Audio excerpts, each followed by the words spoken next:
gotta just calm down. Yo! What's going on, everybody? Are y'all ready for story time? Yeah! Our story of the day is That's Not Fair. Why Must I Cut My Hair? Written by Bowen. Hey, baby, come on, man. It's story time. I can't wait.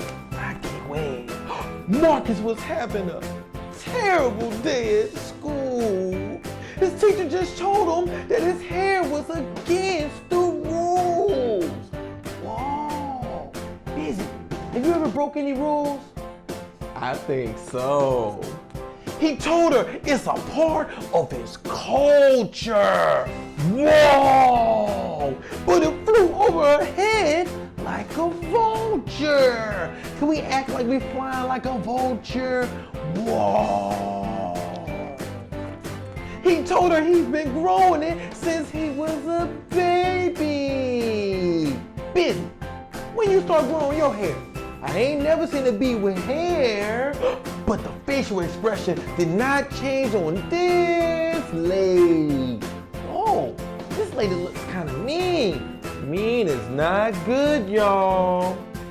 You and the principal will have to converse if I hear one more outburst. But Marcus knew he couldn't be silent, but wasn't compliant. Busy, are you paying attention? Everybody tell Busy, everybody just calm down. That's not fair. Why must I cut my hair? Marcus, go to the principal's office right away, said his teacher, Miss McKay. Oh, that teacher's mean. Marcus left the classroom abruptly as he went to the principal's office reluctantly. Good kid, Marcus. So why is this teacher in such disgust? I like that, principal. Don't you do too, Busy? Gosh, come on.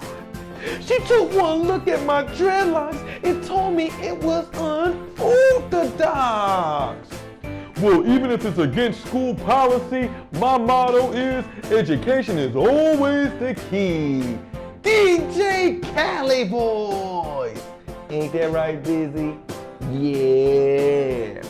Marcus returned to class with the principal as he told the teacher her behavior was unacceptable. She was very apologetic as she begged and pleaded. Oh no, it's too late for that, shouted. But the principal told her your services are no longer needed. At this moment, Marcus was very relieved because he didn't back down and stood up for his beliefs. It's important to stand up for your beliefs too, Busy. Yeah.